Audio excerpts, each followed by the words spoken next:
Well, everybody, I just got the word from Caitlin that we've got a good amount of people assembled. I want to just do a quick introduction and introduce myself. Thank everybody that's on the call today and kind of kick us off in the right direction. So my name is Corey Muller, one of the co-chairs of the Education Committee for the Met section. And I couldn't be more pleased to welcome everybody to what we're proud to have as our kickoff event with one of our very own, Rob Labritz. All of you have heard of his successes in the last couple of weeks, and we're just so thrilled for Rob. So we can't wait to hear from him. And of course, Debbie Doniger, who's going to take the lead in interviewing Rob. So we're really excited about today. But before we get to that, I just want to give kind of a macro overview of what to expect going forward from our education committee. Our winter series is kicked off today. We've got a number of different topics that we're going to cover as we lead up to what will be a reorganized and a rebranded Spring Education Summit. That day is April 12th, and it's marked on our calendars. We've got two wonderful speakers, James Lights and Rick Sessinghaus are going to join us, as well as a couple others yet to be named that will fill out the day and make it a little bit of a different, start to finish. There's going to be, some food and beverage offerings, a little reception afterwards to get together and kind of dice up some of the new topics and information that we all heard. So we're really excited to bring that to the section in a little bit more invigorated way and to be in person, hopefully, by the time April 12th rolls around. So save the date for April 12th. We're really excited to bring that to you.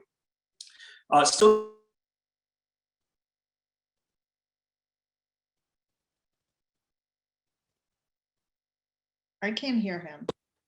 Sorry, I think I got muted. Apologize about that.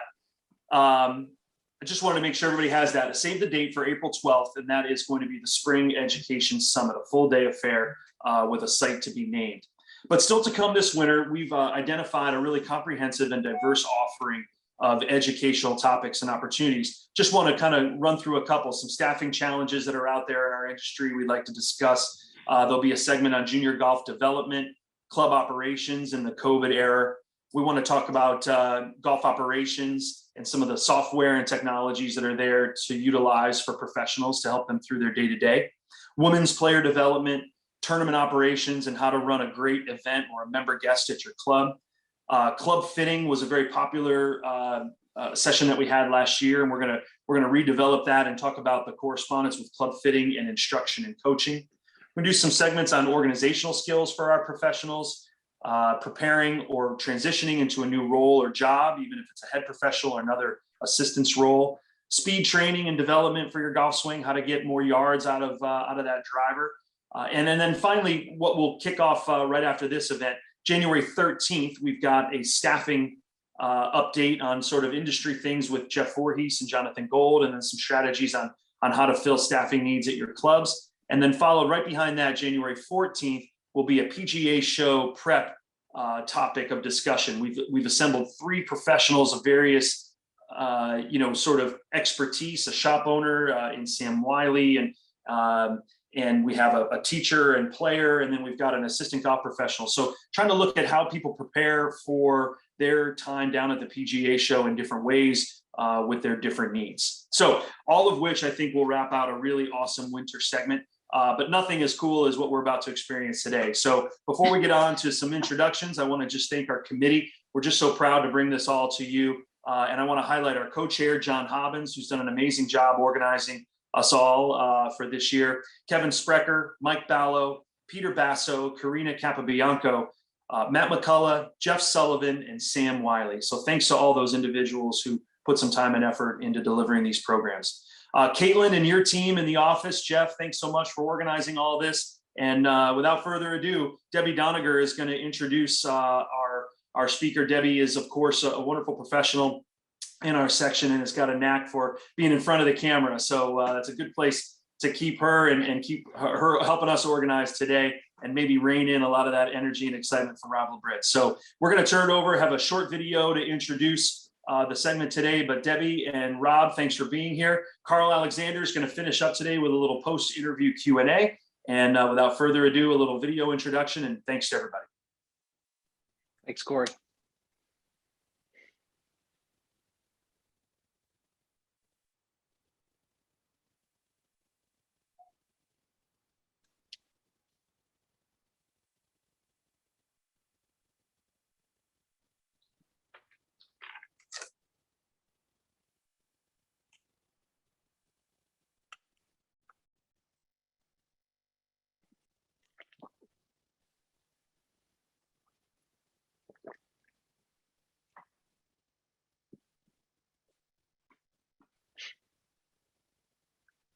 Can't hear it.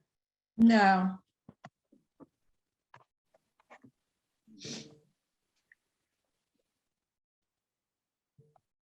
Give me 1 second.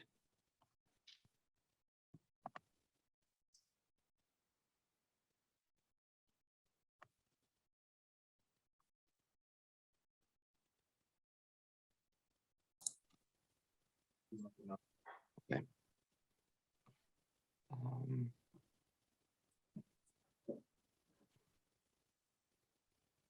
Well, it's okay if this isn't going to work, everybody. But you maybe you get the idea. I can That was a paraphrase really cool. Jeff a little bit if you'd like. What's that? Well, I was just going to say, I think a lot of us saw a lot of the media that surrounding Rob in the minutes and days following winning the champions PGA Tour champions qualifying tournament. But this one, I don't know if all as the many hard people- work. You heard the Here we comments go. This is that great. it's it's come to the front. And I read a quote where he's worked hard all his life to get to this point. This is what he wanted to do. Now, here's a guy that's won 3 New York State Opens. I mean, this guy is battlefield tested. This guy plays in the Met section. That is a tough spot to play PGA Club Pro Golf. I mean, you have got to have a lot of game in order to win there. But what he's accomplished, it's a big step for him, and I think he's going to seize it. He's made a couple of cuts in the PGA Championships. In fact, he was low Club Pro at Whistling Straight. He was low Club Pro at Bethpage Black. So he's got some game, and now he just needs to get out there and showcase it. Yeah, he's a fantastic addition. I interviewed him at the PGA Professional National Championship earlier this year. Great energy, great spirit. It'd be nice to see him out there on tour. Well, certainly all of you have been following the Alabama. 5 cards were up for grabs.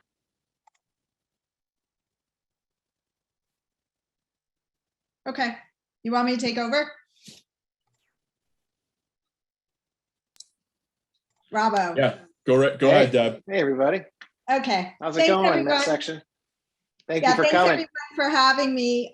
It's funny to see you, me, and Carl up there, Rob, on the first queue. Of course, Kevin's up there too with us, but Carl, if everybody doesn't know, Carl hired me and Rob over 20 years ago at GlenArbor. So the 3 of us have been pretty much a family even before that. I've known Carl since I'm a kid. I've known Rob. If everybody doesn't know, Rob and I played junior golf, the AJGA together, and then we both played, well, we had different college experiences. And then we came back playing the Florida mini tours together before we tried to go on some bigger tours, which we both did. And then actually Carl up there brought us all back together. So it's weird that it's a full circle. So I thank the Met section personally for all the support. It's the section I grew up in. And I'm thrilled to be able to be up here with someone that, I think Kevin and I would call family. I mean, Rob is period, end of story, family, as well as Carl up there. So Robbo, the day this all happened. And what's interesting is, I'll start by asking you, was there ever anybody in your career, Bill notwithstanding, and you can mention Bill, that said, this can't be done? You cannot be a club professional and qualify for the senior tour or have the stellar career that you have had. Was there anyone that said, can't do it, don't do it? I mean, besides Bill Davis, Yes. my instructor, besides Bill, yeah, everybody that I talked to, I mean, everybody, even just in passing, it wasn't like a big conversation, but it's like, oh, you're a club pro, you're either going to be a club pro or a tour player. There's one or the other. You can't do both. And in the back of my brain, I always said to myself, I think you can, because here we are. It's kind of cool, I mean, Right. It took 50 years, but if you have the right sort of recipe for all of this stuff, it'll work out. So I encourage everybody to go to roblabritz.com. You can see he lists all his career achievements. The ones that stand out are the low club pro at the PGA Championship. So here's a guy that actually qualified on the the PGA Tour with the best players in the world, and then finished low club pro, which in and of itself is beyond insurmountable, I think, because I know what you do on a day-to-day basis. And so what you have to do to prepare to play with the best in the world, to be tournament tough, to me is a credit to you. And then to be Met PGA Player of the Year in 08, 13, and 16, and the WGA Player of the Year in 02, 03, 08, 13, 15, and 16. So no question about it. We know how to win. You have that it factor. But I think what's interesting is, let's start with junior golf. You were okay. We were on the AJGA together. You didn't go to a powerhouse in college golf. You didn't win nationals. So talk a little bit about how you grew up, your family, and junior golf and college golf, because maybe many people out there have no idea. They think, oh, Rob was like a Justin Thomas, which just was not the case. Well, thank you, Debbie. And first of all, thank you to the whole Met section for even coming to listen to this. This is great. And it's just a pleasure to talk about this. Hopefully I can spur some sort of ideas in anybody to make you want to fulfill your dreams, work harder, whatever it is. I mean, I just appreciate the time and everybody's time being here. So thank you. How did I start out? I started out as a kid in an alcoholic father, household. We lived on a little golf course in Connecticut called Pattonbrook Country Club. My dad liked to drink a ton, all the time. I mean, it's all he liked to do. I mean, came home slammed, right? So I wouldn't want to be in the house. I found my dad's golf clubs early when I was 4. I stick it underneath my shoulder to swing it, and we lived literally on the golf course. So it was one of these things where I found a love with it. I mean, I hate to say it, but his drinking actually brought me to the game, right? So I found this love of it. And as I kept on playing, I just kept on, getting better. And it was one of these things where I didn't want to do anything. Before school, when the light came up, I'd go practice. And then when the bus came, I'd hop on the bus. And then when I got off the bus, I couldn't wait to get to the golf course again. So that was how I grew up. And then, we moved down to Florida in my junior year in high school. And my parents thought it would be a good idea for me to just keep playing, because they saw how much I loved it, to maybe get a scholarship to college. We were sort of lower middle class people, and we didn't have a lot of money. My parents worked. My mom was a nurse, ICU nurse. She worked, constantly. She was night shift too. So I rarely saw her. And then my dad, when he was drinking, I don't want to see him. When he wasn't drinking, I don't want to see him. So it was like this thing where I found solace on the golf course, right? So we moved down to Florida. I got a couple of scholarship offers to a lot of schools, Florida State, Oklahoma State. I mean, all the Tennessee, all these colleges were calling me in my junior career. It wasn't a stellar junior career, although I almost won the U.S. juniors at Yale. I got beat by Jason Widener. Back then, there's a story. We're going to go on with that a little bit later in the conversation. But, so got a nice scholarship to Central Connecticut. I went to Central Connecticut back because I knew it was close to home, and I chased a girl. So again, did the wrong things at the wrong time I don't even know what I was doing, right? So, lasted a semester and a half. I found it way too easy to skip class and hit golf balls. And man, there was a lot of beer to drink. So, again, bad mistakes, right? So just, wasted my scholarship, decided to drop out after a semester and a half.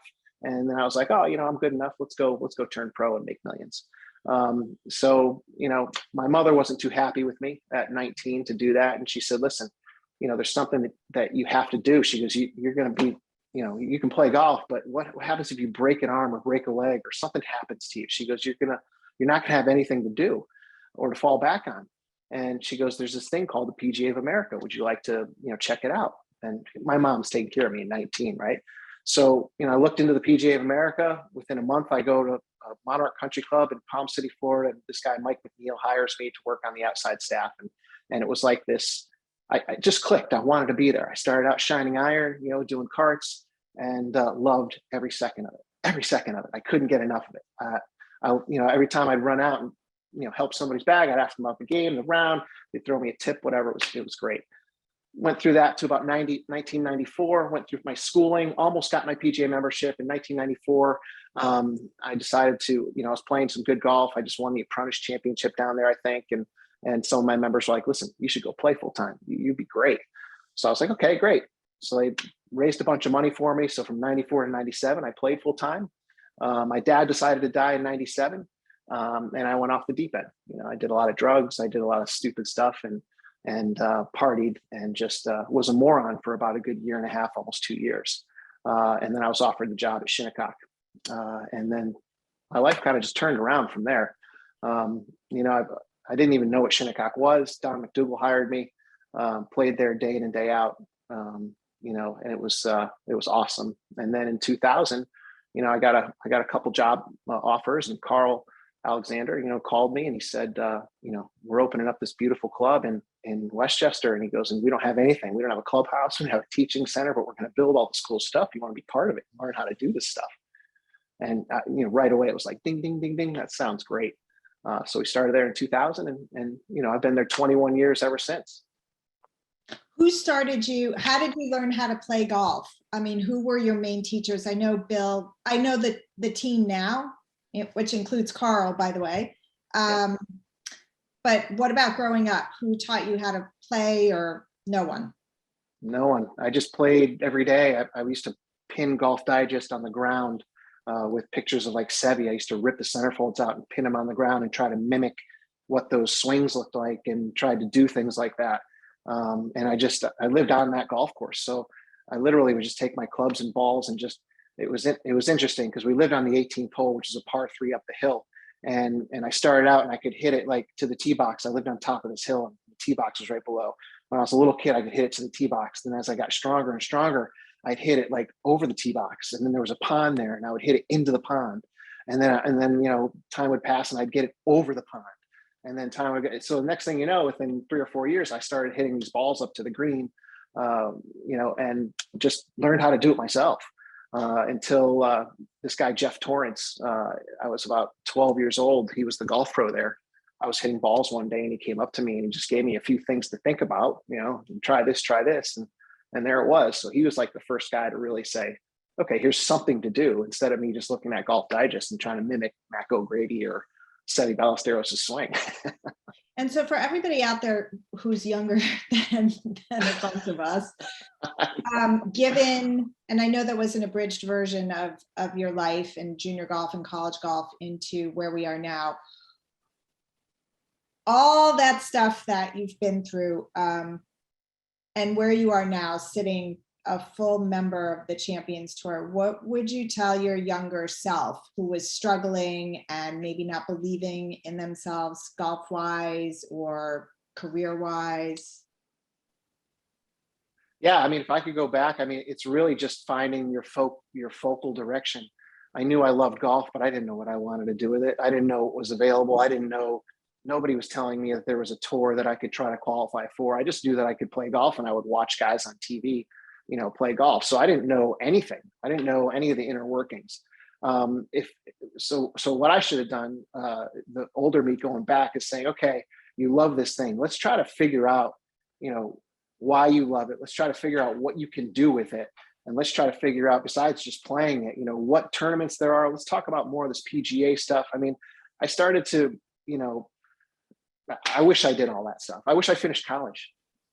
College probably would have prepared me for things. I would have learned how to do things, properly right away. I would have learned how to sit in class and actually get a good grade rather than skipping it because I thought it was worthless. All those things I took for granted and didn't understand. So, if I was the older guy, I would go back and say, hey, Rob, you have all these opportunities. So don't just let them slide, make the most of them, make the most of your body. I didn't realize that until, 15, 18 years ago. I would have worked out every day. But you're young. You think you're going to live forever. And, you take life for granted when you're young. It's just the way it is. It's not a knock. It's just the way it is. It's the way humans are. As you get older, you realize what you have and you don't have a lot of time left. So you better make the most of your time and whatever you can do. And that's the way I've lived my life for a long time. For a long time now. A lot of visionary stuff. God, visualizing stuff all the time. I know. So let's fast forward, because I think that's getting to the meat of it, and that helps us understand how you actually did this. Your team now consists of, should I say David Orr or no?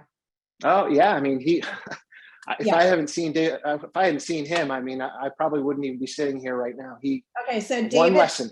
Yeah, David's a very good friend of mine. We go way back to, he's a putting expert for those that are not sure who David is. And there's a bunch of putting experts in the golf world, but David's personality, I think, aligns a lot with Rob. And so I thought it was a good match, and we did put it together. Rob drove down to Pinehurst, and I think that was a huge, huge deal. Maybe you want to give a little insight, like, to your misses with putting that eluded you throughout the years, and however far you want to take that. Yeah, I mean, so putting has always been sort of my Achilles heel. You know, I play with great players in the section, like Danny Balin, who's phenomenal with a putter and phenomenal wedge. And, you know, deep down, I know I can beat Danny, but deep down, I knew he was a better putter and wedge player than me. I knew it. So, I mean, it's not like one of these things, but you want to push that stuff away because you want to be the best, right? So, but I knew I needed to fix this part of my game. So Debbie introduced me to David. My misses used to be, you know, slight poles, and slight poles, and I just didn't understand it. You know, looking at your own putting stroke, you don't get it. So I went down and flew down, saw David Orr for a day, spent 4 hours with him. It was an incredible experience. I mean, first of all, the greatest part about it was, and I, you know, I don't want this to sound weird at all, but, you know, I would go down there and you know, Debbie set me up with him, and he had no idea who I was, which was great. Okay. Which kind of helped me. I don't mean that in a crappy way. I just mean that he you know, usually if you're in the PGA, you got to know who a good player is, whatever. So anyway, I go down there and he's like, "So you got a couple different putters?" I'm like, "No." He's like, "Well, what are you here for?" And I'm like, "Well, I want to putt better." I told him, I said, I want to play the Champions Tour and I want to win senior majors. And he kind of looked at me, you know, and he just gave me that look. And he's like, "All right, we'll grab your putter." He goes, "Come on over to the putting green." So I go over the putting green and we're standing there for like 15, 20 minutes. He's giving me all these putts to do. And for 15 or 20 minutes, I'm hitting good putts. I'm hitting the edges, you know, they're long range putts from 40, 50 feet. So he gets me some shorter ones. I do some shorter ones. I come in my last shorter one. It's like the 10th shorter putt I've hit from like 5 feet, and I missed it. I pulled it. And he goes, "Tell me about that putt." And I was like, "Well, I pulled it." And he goes, "Okay." He goes, "Let's get to work." And he got to work with me. And he told me, he goes, "Listen, you're a great putter." He goes, "You already have a skill." He goes, "And you have armor on you." He goes, "But what we're going to do is we're going to shine up that armor." And I'll tell you what, it was the best $750 I ever spent, best day and a half I ever spent, because I came away with something that I do every day for 10 minutes. And we've added to that. Carl's added to that. But it's like one of these things that's making me, I'm a great putter now. I am not nervous. Right. And I think what was so important with that lesson too, is if you start to pull it, you know why. It's not like, what the heck just happened? Exactly. 100%. The fundamental changes that he made, I can see it. I worked with Carl yesterday. We were on the Sand Putt Lab, and we adjusted a few things, and my stroke is the same, but adjusting those few things made my numbers really good, and it feels incredible. So I'm excited to get out there. I didn't have any 3 putts in the 2 stages of Q school, and I was 32 under par for those 8 rounds. So, you know, my putting, everybody knows who's played with me, I'm a good ball striker, but my putting, you know, it was one of those things where if you made putts, you shoot low, and if you didn't, you shoot your numbers. And my putting's gotten a lot better thanks to David. So let's just go back for a second. You said how many birdies in those? Oh, I don't know. A bunch. I was 32 under. I only made 3 bogeys. So I think, and I had 1 eagle. So I had 5 bogeys in the 2 tournaments. So was it 27 birdies and an eagle? So what's your mindset when you're out there and you're definitely under par? What is your mindset? Is it, you know, stay even keel, let me just ride this out? Is it, let me see how low I can go? And where did you learn to have that mindset? Because you're not afraid to go low. No, I don't. It does. Getting under par doesn't bother me because I don't know. I've learned to tell myself I don't know how many under I am. So if I've learned to focus on one shot, and this is honest to God's truth, and I've said this a bunch of times over the past few weeks, that I give myself 40 seconds to hit the shot, to collect all my information. all of it, from the lie to the win to the do, whatever information I'm collecting, and see the shot, pull my club and hit it. And when that ball lands, I literally turn my brain off and I think about something non-related to golf, or non-related to that shot that I just hit, I should say, because there might be times where I'll say, oh, that hole looks good, or look at that bird, or I'll talk to my caddy about something, or Todd, so I don't know. So after that shot, if I make a birdie, when I'm going to the next hole, maybe I know I made a birdie, maybe I know I made a par, but it's like, okay, there's the shot. And then once you turn yourself on to that next shot, I don't care what I did back there. It makes no difference to me. And it shouldn't make any difference. Just as what you think about in the future. I mean, if you're forecasting bad stuff, you're going to do bad stuff. I don't like to think too much in the future either. I like to visualize, but I don't want to get ahead of myself. There's a difference. And then you go on and you try to focus on. I mean, all I have is right now is all my power to focus on that one shot, because that shot means everything. I've missed so many things by one shot. By one shot, so many things by one shot. So it's like, okay, where do I save that one shot? And you have to put more focus into the shot, and you have to just put more power. It's the focus into that shot, and then just forget about it. Yeah, it's kind of like what Tiger. Move on. Do you remember the quote that Tiger just said about Charlie? Like when he was talking about the only shot that matters. And it's something McLean used to tell me all the time, playing junior golf and post junior golf and college golf, was like, this is the only shot. And the other thing is, you're never going to have that shot again, ever. It's never going to be in the same place.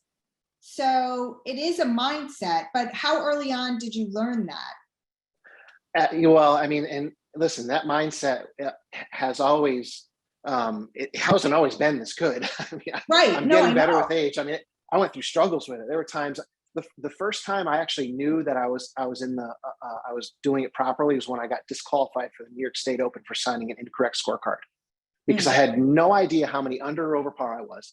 I would just sign my scorecard during the lightning, signed it really quick. I was like, boom, boom, boom, went through my whole thing, and bam, right, got it done. The next morning I get a call, and he's like, what'd you make that hole 17? I was like, I 3-putted, I made 4. He's like, well, we got a problem.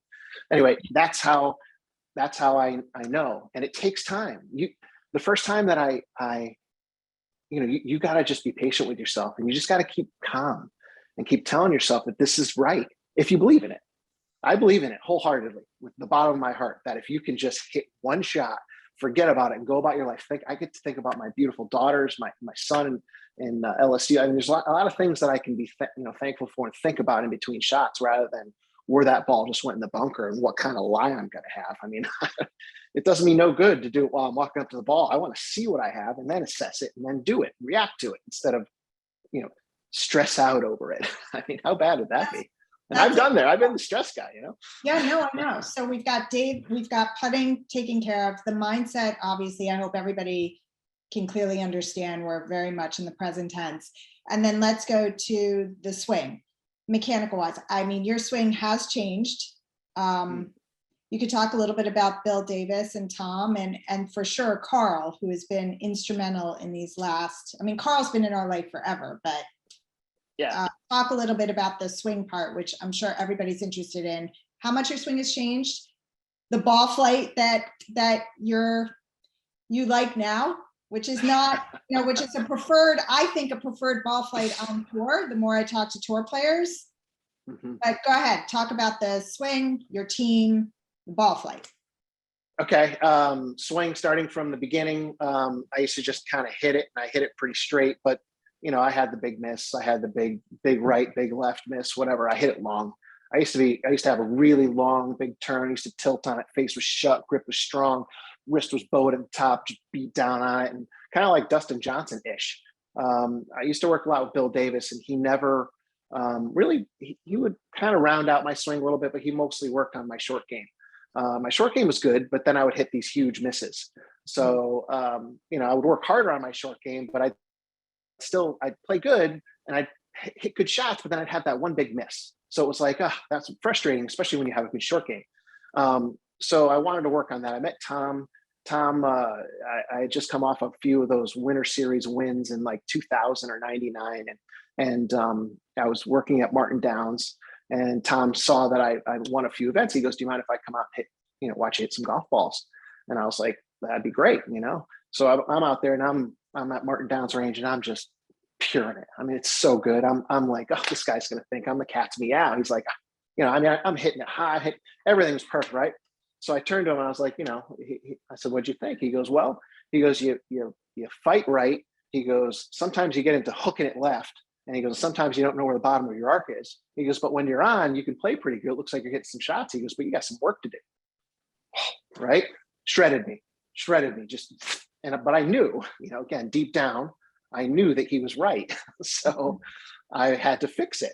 So I was like, "Well, we started to talk about it." And I said, "Well, what do you suggest?" And I was inside and shut. And I was inside and shut.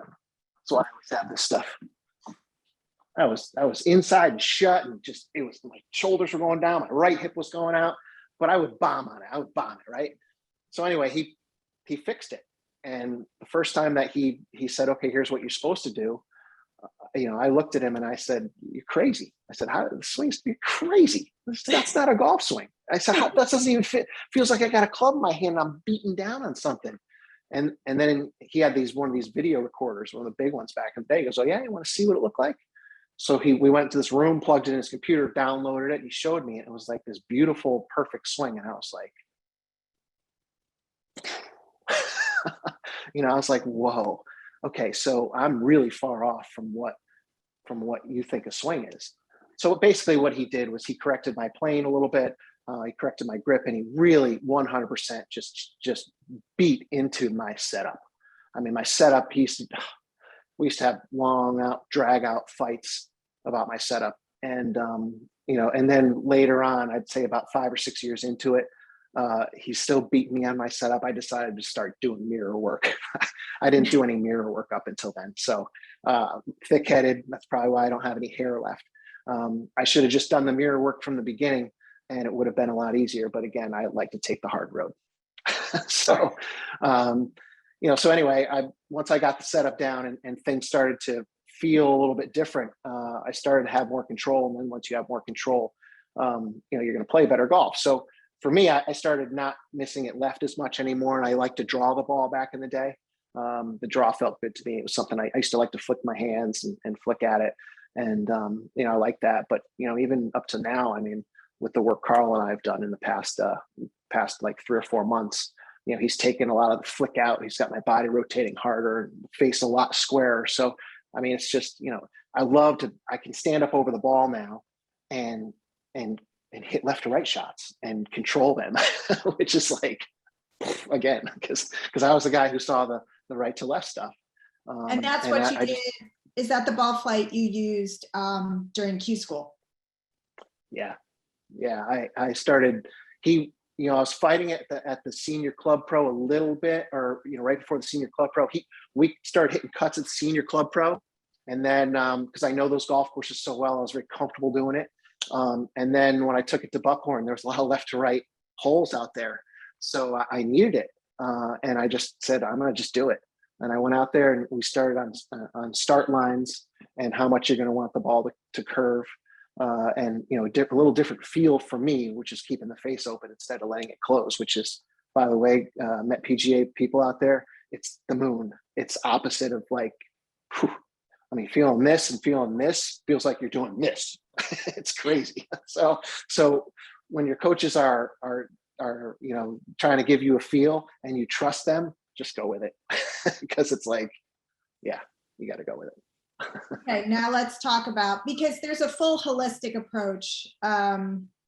Let's talk about your equipment a little bit. Has it changed? Has it helped you with controlling your ball flight? I know you're a Titleist guy and Jay's part of the team too, Jay Hill, who's part of, we socialize and ostensibly he's part of our family also, but talk a little bit about your equipment. And if you think that it has helped dial in that ball flight, how important is that to you playing at such a high level? Yeah, the equipment, they did a good thing this year. The T200s came back and they switched them almost back to those TMBs. I was a big TMB fan. They've always had great irons and great wedges. Always. I mean, it's awesome. And their fairways have been good and their hybrids have been good, and their drivers always lacked a little bit, in my opinion, until they made the new ones. So now they have a full array of anything. I've got a mix. I've got a T200, T100S mix, and it starts at it goes from 4, 5, 6, 7 T200, and then 8, 9 pitch in the T100S, which I like. And then I had the T100S's. I think I had it lofted 1 degree more because they were a little strong. And then it's a great mixture. But you can't. It's hard to almost curve the ball now with all the technology. You got to work at it. Yeah. I've taken some of my old blades out, and you're trying to hit shots, and it's really easy to curve those things. But now when you hit the ball nowadays, it's harder to curve. Yeah. Okay, and now let's go to the body. Any body dysfunctions that you have currently that you're working on in the gym, and talk a little bit about your workouts, what time you do them, because everybody here is in the golf business. We know how the day works when we're working at a club, but just so people understand a little bit about your schedule and your commitment to being the best player you can be while working all day. Yeah. I mean, you see all my little things around the teaching center, my little things that I bring to work and stuff, but the body things that are kind of trying to fix are obviously my hair. I'm going to try to learn how to grow some one of these days. I haven't given up on that. Hips, my hips, even though I use them a lot and I work out a lot, I want to make them faster. I want to make them more flexible. I've worked a crazy ton on my lower body and my core for the last 15 to 16 years. I mean, I'm really strong when it comes to that. But Curtis Jackson, my trainer now, he's got me doing what he believes, and what I like to do is he likes to keep me strongest at my weakest points. So we use this thing back here called the Viper. We do a lot of extension things while I'm in sort of awkward positions, because when you're in these awkward positions and you're really strong, if you're extended and you're in an awkward position, it's just going to make you stronger when you're supporting the club at the top. We've been doing that for about 5 years since I've met him, and it's been incredible. I feel really strong in my core. I feel together. As a matter of fact, even when I do Zooms and stuff, I sit on my medicine ball. So I'm always engaging my core. It's just little things like that. I foam roll every day. I've got the Pelotons behind me. I'm on those guys, every day. I'm stretching every day. I at least do an hour of something every day. And what time? I guess, all over the place. Mostly in the morning. Right. Sometimes you guys, he's up at 5 a.m. He's right. Mostly I would say that time, but then there's times where you just, say, you worked all day, you taught all day, you did your thing. And then, you have some couple glasses of wine with your wife during dinner. And, that fourth, you get home at 11. And then of course the thing rings at 5 and you're like, no chance. I'll do a workout later in that day. You can do that too, as long as you get the workout in, you're good. Just make sure that you get that 1 hour a day in. If you have to break it up into like 4 15-minute segments, not optimal, but it's your hour workout a day. So you can do that too. And as a club pro, trust me, these are the things that I would do. I would, Debbie's seen it. I bring my Viper in. I'm doing all sorts of stuff in between lessons. I mean, it's just the way we do things. So at least I have. So I think one of the things you and I talked about is you want to make sure that if there's anybody out there that dreams as big as you do and believes in their skill and their talent. I mean, you have to have skill and talent to do what you're doing. That can't be overcome, in my opinion. I don't know if you can outwork a lack of talent. I'm not really sure. Maybe, I don't know. But you have talent, you have skill, but you have a full-time job. So, and a family, and a young family at that. But I think a bunch of us on this call understand that you're a big dreamer. And while some of us were texting during Sunday, your final round, oh my God, I'm gonna get goosebumps. It's like I couldn't watch the whole day, and Carl was teaching all day and he didn't want to know, and Carrie can't watch every hole. And there's just such a story and a journey to get to what you did, which is incredible and amazing. And maybe talk a little bit about that journey, not from a mental standpoint yet, because it's something that you visualized, I think, for the last 10 years. I mean, we turned 40 and we're like, okay, we got 10 years, 43, we've got 7 years, 45, 5 years. Oh my gosh, I got another baby coming, but I can still do this. But COVID. we can do this. Quarantine. But talk a little bit about how you practice, how you prepare, how you prepared these last 10 years, even tournament play, because it's literally all of us out here. It's full time. So where do you hit balls? Where do you find the time to hit balls? Where do you find the time to play, to stay competitive? So a little bit about how you constantly prepare in order to play the Met section at a top level, but then to do what you did. I mean, it's a good question. I've thought about this a lot, because I try to, I'm like, how to, right? Because I mean, like you just said, I'm a PGA pro, works a full-time job. It's like I'm a part-time player, but I guess the culture of the club when we first built it in 2000 is it was always really golf centric, right? It was centered around golf. Now, a lot of cultures of the club are, but it was like one of those things where, from the beginning, if the pros were out practicing, the members would come with us, but they wouldn't really, they wouldn't try to take your time or try to, ask you questions, or they would just kind of watch you and maybe hang out with you a little bit. So, over the past, 20 years at GlenArbor, it's pretty easy for me to take some time in practice. Because when people see me out there doing 15 minutes here or an hour here, it's not like I'm out there for 5 hours beating balls, So it's like, if they see me doing that, they see me doing so much work that it's like, okay, well, Rob's got a little bit of time to practice. We'll just leave him alone.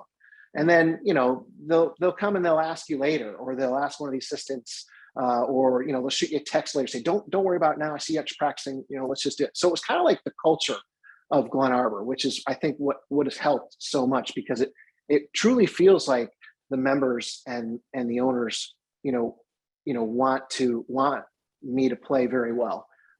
I've always felt that. But then to answer your question, when you're teaching 6 to 9 hours a day and you've got staff meetings and you've got members you got to say hello to, and you got your team you got to get ready, and you've got all these things. I mean, you see it, Deb. I get there as early as I can in the morning after my workout. I try to hang with my family for an hour in the morning, try to get my daughter on the bus to get her out to school, and then I'm at the club. And I usually teach for a few hours. I'll take an hour lunch, which doesn't turn into be an hour. It turns into be about 45 minutes lunch. So 15 minutes of lunch and half an hour of working on my short game and chipping and putting, right? And then, my day will go on. And if I have little breaks or something, which generally I don't, I'll try to, just grab my wedge and my putter or 7-iron, hit some balls. And then when it slows down towards the end of the night, I usually stop teaching at 5. Sometimes I stop in the middle of summer. I'll stop teaching at 6. I won't teach to 7, 8, 9 because I want to work on my game. And that's the selfish part of me, which is fine. But from 6 o'clock on, I'm playing with the team. We're out there hitting golf balls. We're working on our short games. The team that we've hired, Dan loves hit golf balls. Dave loves hit golf balls. They love to practice. And I encourage all my assistants to get out there and practice. I mean, you didn't get in this game because you wanted to be the best shot manager. And maybe you did. I mean, I don't know, but I didn't. So if you come work for us or work for our team, I mean, you gotta love to play. And I want you to play out there with the members, because it's, I won't be able to do it all the time. And if you enjoy it, you're a representation of the club and our team. So yeah, that's what we want. So that sort of culture has helped the practice and all that stuff 100%. I think what's interesting too, you can talk a little bit about when you have a big tournament coming up, like you've got the winter series coming up before the tour. But before that, how early, I'll let you describe it. How early do you go for, let's say, the National Club Championship? How early do you get out there? And then, again, our club does afford you the ability to leave. Mm-hmm. And, 100%. You have a good staff that you feel confident in, that everything's taken care of. I think that helps alleviate the pressure as well. I mean, 1,000,000%. And you guys know, I tell you this all the time. I mean, without that, there's, I'm going away and I'm thinking about 1,000,000 things. There's no chance you're going to be able to focus the way you can. So that's a huge deal, and everybody out there knows what I'm saying. I hope everybody, I can't see anybody. I see me and Debbie. I hope everybody's out there shaking their heads, but my God, she's right. You got to have things running good at the club, right? Because that's how it works. And you guys are the best crew around. So, I'll make my phone calls in and whatever. It's like, there's never really any fires, which is nice. So, But you go yeah, out a that's week huge. before. I think everybody needs to understand, like, the tournament starts on Thursday. You're there. Do you usually leave Sunday night? I usually leave Sunday night. I Right. try to get as many practice rounds as I can and be around the place as much as I can. And not that I'm playing 18 holes every day, but you want to feel what the conditions are like. You want to go out there and you want to start visualizing what you want to do for the week. And when you can, visualizations help me because it's helped me sort of segregate my working of being a PGA pro and then my playing. I don't generally visualize my working, the GlenArbor stuff. That just sort of takes care of myself. I got to be honest, right? And then, but on the golf side of it, I visualize the craziest stuff. I mean, I know. Can I tell one story? I mean, I mean, of course. Should I tell it? Yes. So a few years ago, I won the Westchester Open at GlenArbor in 2016. And when we had it, I wanted to win it because I'm hosting the event. I wanted to win. And I thought to myself, nobody can beat me at my own club. I said, I just want to win it. This is deep down. I'm just telling you guys, call me cocky, call me whatever you want to call me, but these are the things that go on internally in me. So my wife had gotten into spinning that winter. This was 2015. So I go to the spinning class, down in Mount Kisco every day, and we're spinning, and we're 45 minutes. And in those spinning, the music's going right, and I'm riding, I'm sweating, but I'm thinking of what it's going to be like to walk up the 18th hill with my arm on Matthias, my son, with him looking at me, and I say to him, "You see what hard work and determination does to you?" As we have a 2 or 3 shot lead going up to the 18th green, and I see the little tear coming down his eye, and he's like, "Yeah, Dad." These are the weird things that I do. Okay. And then I see what it's going to be like to give you a hug and to give Morgan a hug and high five. I watch these things happen before they happen. And I swear to God, and you guys know I'm a God man, I'm walking up the 18th hole in 2016 with And it happened. on my arm, and there's a tear coming down his eye. And I know it happens. Do you write stuff? This I don't know about you, and I pretty much know everything. Do you write short-term and long-term goals down? I do in my phone. I have a little memo thing on my phone. And then I do. I've started to really, I mean, this is coming up years, I've got so many goals, so many goals that I want to obtain. So yes, starting to write them down. I have vision boards. I'll put little things that, if I see something, I'll just tack it on a board. Got it up in my room. Do you visualize, well, you said you visualized while you were spinning and working out. Do you ever, I don't want to say meditation, but maybe, do you ever just close your eyes at night and also visualize, or is it during your workouts, or can it be, is there a certain time that you visualize and then actually it happens? Yeah, you can do it. You can do it all the time. I tend to do it now when I work out. When I'm riding the bike, the Peloton bike behind me, I do it a lot because you're like stable, but you're working out, so you can kind of focus. When I'm on the tread, it's hard to close your eyes and run and focus. But the bike is a good spot. And then my wife and I walk a lot. So when we're out there walking, we're not talking much. We're pushing the stroller, and I'm just in my brain, just kind of going over what I want to see. And then there's times at night where I'll take a few minutes and just kind of, after a long day at the club, when you're teaching a lot and your brain's going, everybody knows how you get the rushing brain, where you got so many things going on in your brain that you cannot calm it down. That's when I'll just go into a room, give myself 5 minutes. And believe it or not, 5 minutes, you try to meditate for 5 minutes, it's going to be the longest. If you just start, it's going to be the longest 5 minutes. I didn't think 5 minutes lasted that long. It feels like an hour, right? When you first start doing that. Yeah. And now that I know you, I don't think, have you ever worked with a sports psychologist? I talked a little bit to Dr. Rick Jensen back in the day. Oh, right. And I went through, he was good. I went and a lot of years of therapy when I went through my first divorce. I spent a lot of years of couple therapy, and then some therapy after that. And I think that opened my eyes to just figuring things out and being logical. That makes sense. Yeah. Okay, let's fast forward to, if you want to share some, but like, what would be, in order for you to succeed on the senior tour, let's do a short-term goal that you don't mind sharing in order to get to the long-term goal that you also don't mind sharing. Okay. The short-term goal is to win. Well, that would be a long-term, right? No, that's a short-term No, goal. short-term, okay. Long-term is to win the Schwab. Long-term is to win the Schwab Cup, Got it. because that takes a year. I'll win this year. People are looking at me like I'm crazy. I'll win this year. I know, I've seen it happen. I'm gonna work it. I'm gonna work my tail off. Trust me, but I'll win this year. I want to keep my card, This is like an opportunity. No one's gonna work harder, I promise. I know the guys out there. They're great players. They're all the guys we've looked up. They're all the guys we've watched for years. But a lot of them, I don't think are really, they're out there, want to win, but I don't know how much they really want to just I don't know. I want to win, like a lot. And the stats usually are 50 to 54, I think, is where usually you can make a huge mark on the senior tour, which is, we're entering into that zone. Yeah, the top 36 keep their cards for the following year. Short-term goals would be, honestly, besides the winning part, would be to just kind of keep chipping away at what Carl and I are doing with the golf swing. Keep shaving like a quarter of a stroke here from around the greens. Maybe just, my putting's gotten really much better. Maybe make a few more long putts. So, those are things that you can kind of do, sort of goal wise, but, I'm on the track with working out and practicing and everything like that. So now we just have to, I guess it would be more learn how to travel. I'm gonna be traveling so much. Maybe that's a good short-term goal. I haven't traveled since I played the Canadian Tour in 2004. Yeah, that's good. So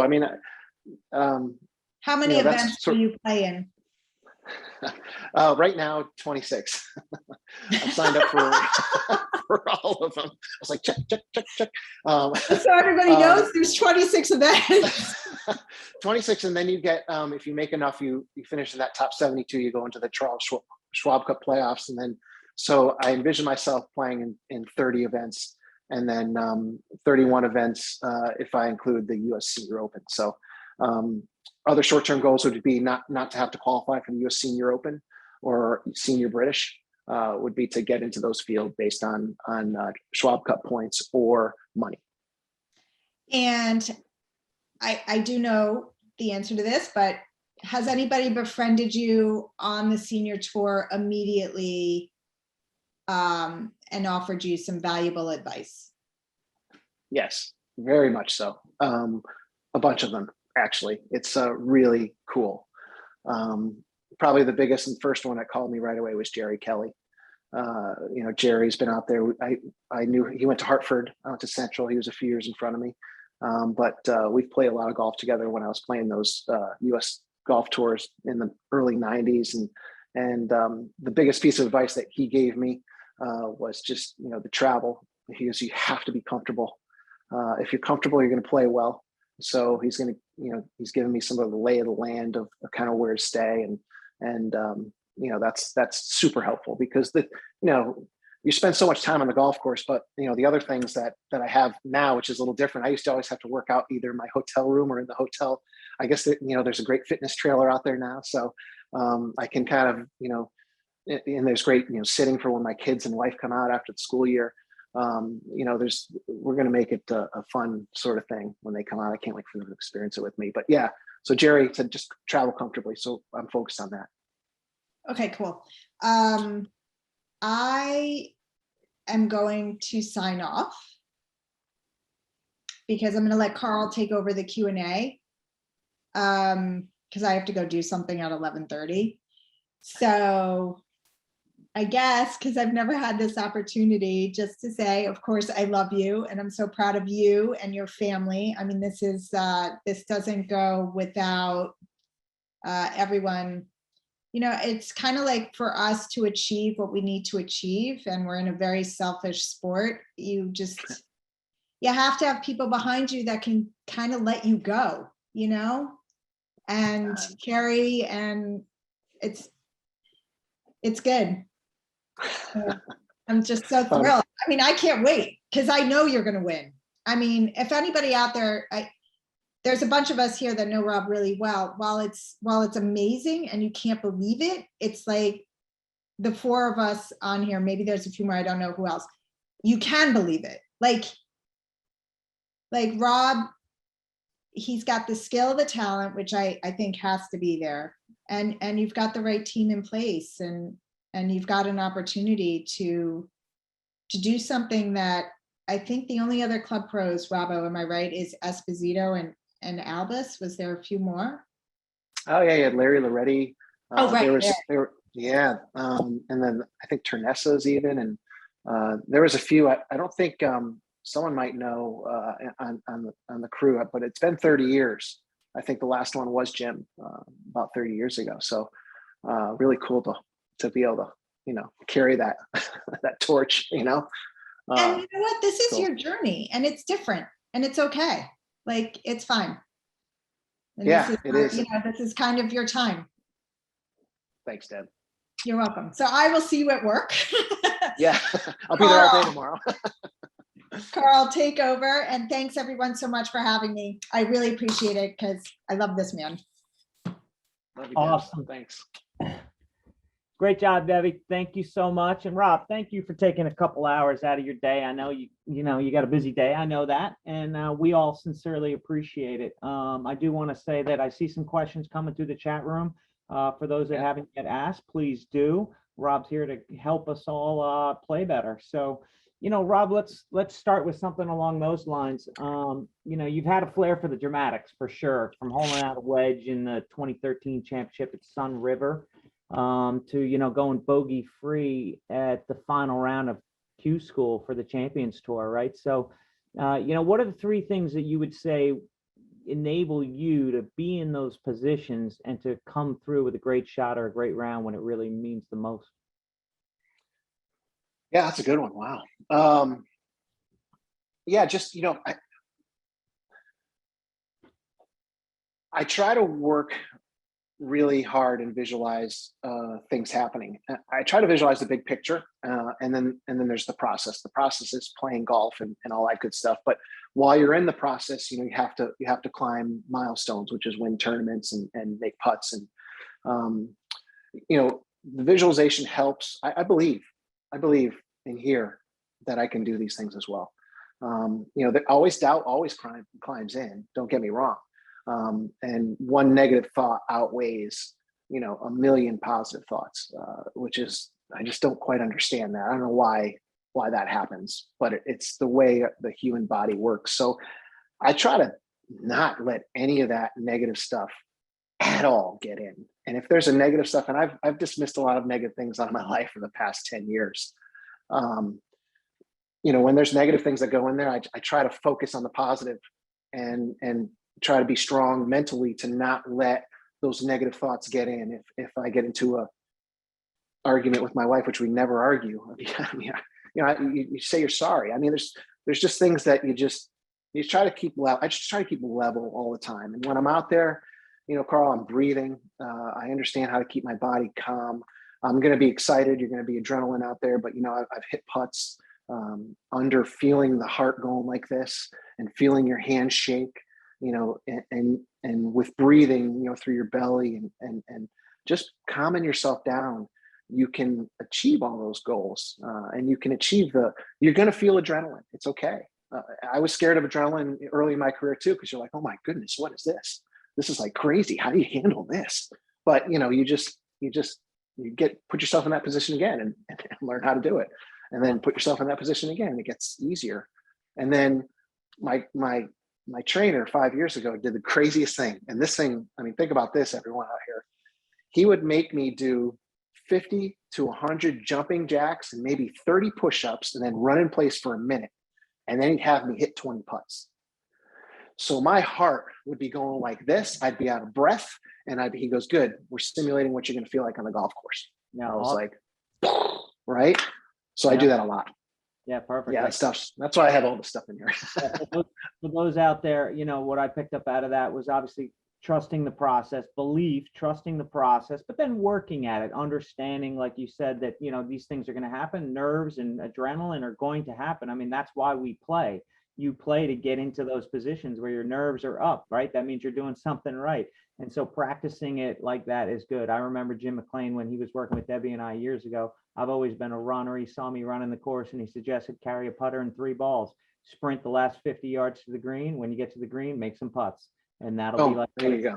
So for anybody that likes to run, I would do that. And that'll lead us to a couple of questions here, Rob. You've always had an amazingly positive attitude, always looking at the best in people. And, Andy Crane asked an interesting question here. How do you separate Rob, the teacher, the coach, and Rob, the player? Is there a difference? And, that kind of leads into focusing and preparing for events. Yeah, no, that's a great question. Nobody cares how I play that I'm teaching.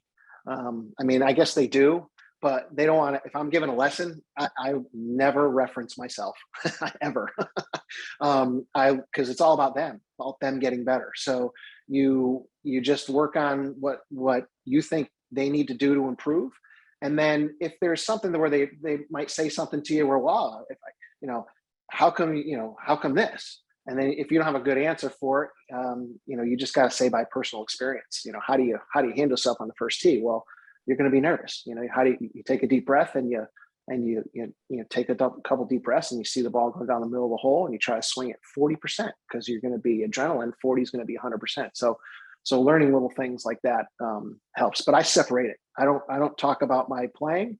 I just focus on the person. We're out on the golf course. We're hitting shots. We're getting into their brain rather than, if they want to ask questions, that's fine. But I don't say, well, when I did this in this tournament, no.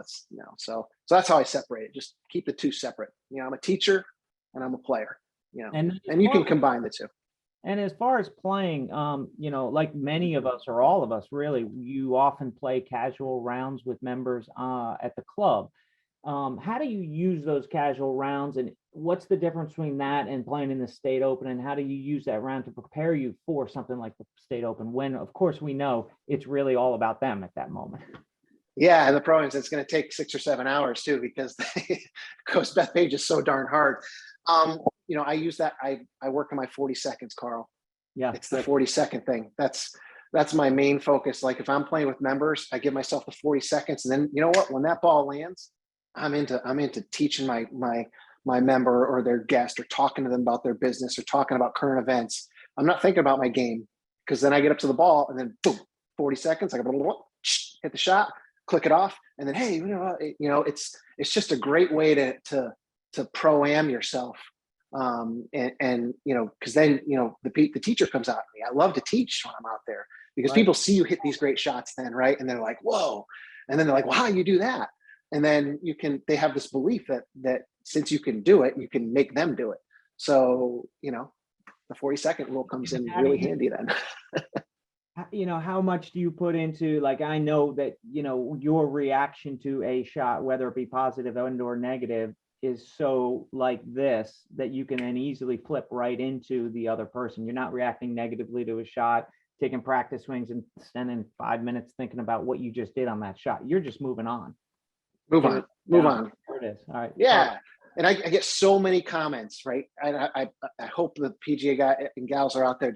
I get so many comments and they're like, man, you're so cool out on the golf course. And, you might be feeling a little bit in your belly or whatever like that. But I love to hear that, because it shows that 40-second rule is just becoming bigger and bigger in my brain. And I'm going to do that, and I'm going to get better at it. Because I think the more you get better at it, the more you can focus on that shot to make the outcome even better. Awesome. A couple of quick rapid fire ones. What specifically did David Orr work with you on your putting that might help others?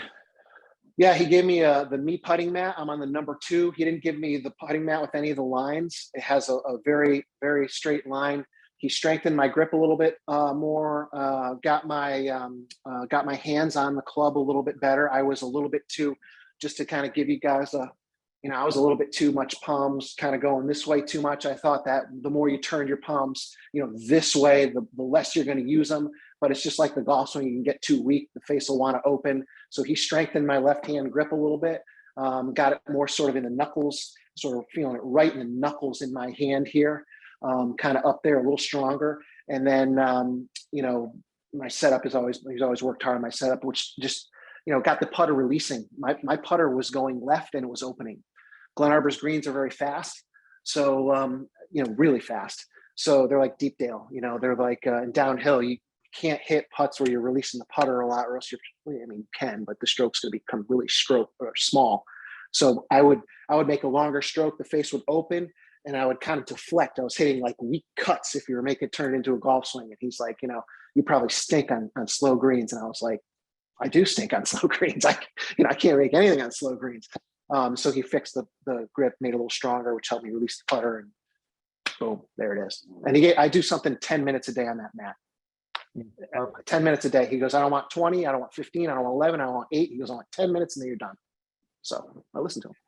Awesome. Well, I know a lot of us, a lot of the people watching, the participants are wondering how you're going to manage working at GlenArborr. You and I have discussed, your goals coming home and off weeks and being at GlenArborr. I know GlenArborr is a safe haven. It's an amazing place with an incredible practice facility. Like you said, the members are supportive. They don't come up and take too much of your time if they see you practicing. Good training, by the way, on doing that.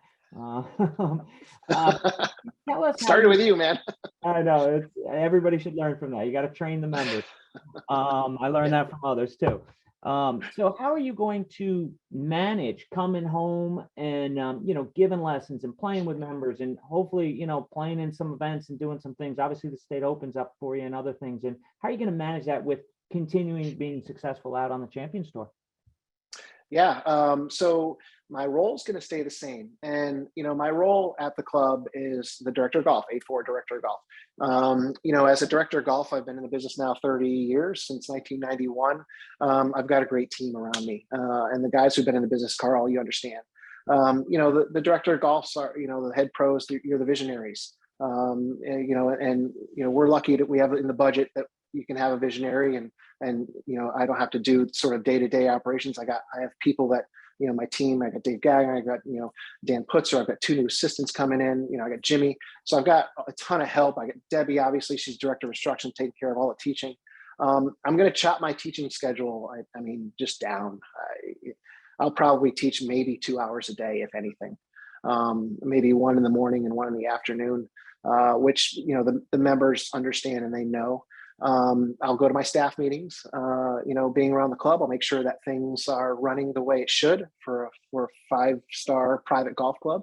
And while I'm out on the road, I'm going to be playing a lot of pro-ams. So, I'm sure I'm going to meet a lot of people if there's business to be made. I'm a PGA pro as well. So, this is just natural stuff to me. This is not like I have to go out and work to do this. These are just things that come up.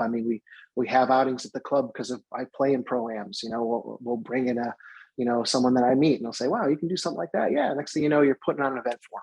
So I think it's going to just tie in well with what I do with the club, with the vision and practicing and coaching and hiring the team still.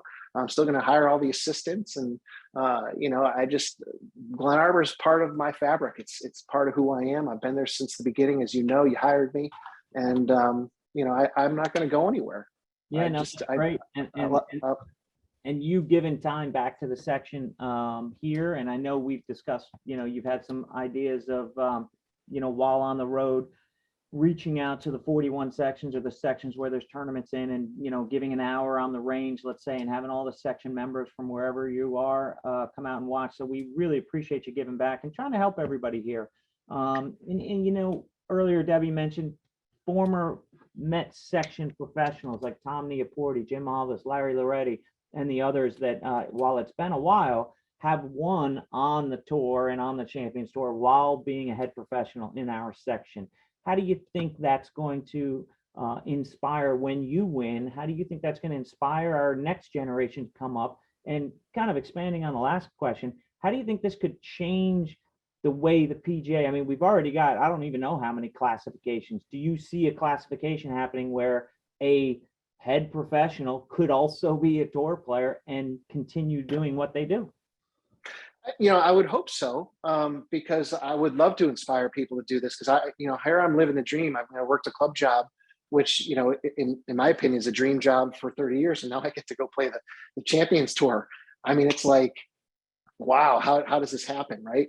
It happens with obviously having the right team. But I think that as long as we don't take advantage of the rule or the classification, so to speak, then there should be some sort of classification.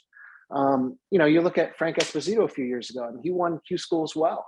I think he only got 12 events for some reason, and I don't think he played very well. And I don't know if he played in all 12.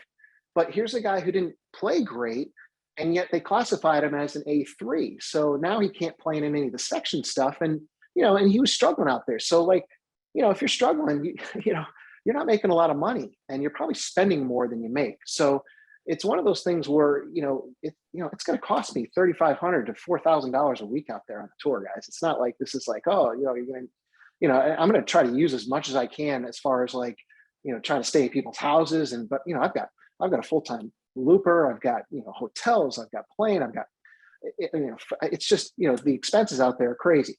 But they should think about it. They should. I'm going to be working guy. I'm not going to be out here, not showing up at the club.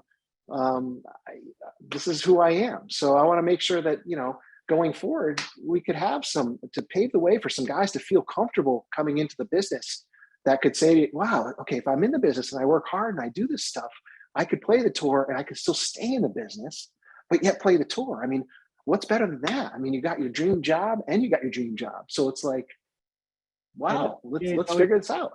They've always promoted teaching and playing and the playing professional. So perhaps that could inspire for a new category, so to speak. It would be cool. That would be cool. Like a 4.3 or something like that, Can you real quick tell us some of the key drills that you do that you think have helped you along the way? Anything, we've talked a lot about working on fundamentals and the 1% rule, just continuing to get better 1% of everything you do. So anything that you would suggest to the audience here on things that they should absolutely be doing? Yeah, get in the mirror every day and know where your setup is. Make sure your setup's perfect for every club. It takes about 10 or 15 minutes. It's a process. And when you're doing it, I'll use this as the mirror, when you're doing it, make sure that you're giving yourself, you're not looking. You might get in there and do your setup, okay, and feel where you are with your eyes closed and feel all this good stuff, and then give yourself that check in the mirror to make sure you're right. You'll be surprised how many days you'll be over here, or you'll be here, or you'll be here, or you'll be whatever it is, and then make sure you fix it. Yeah. Because the club will swing from the same spot if your setup's the same.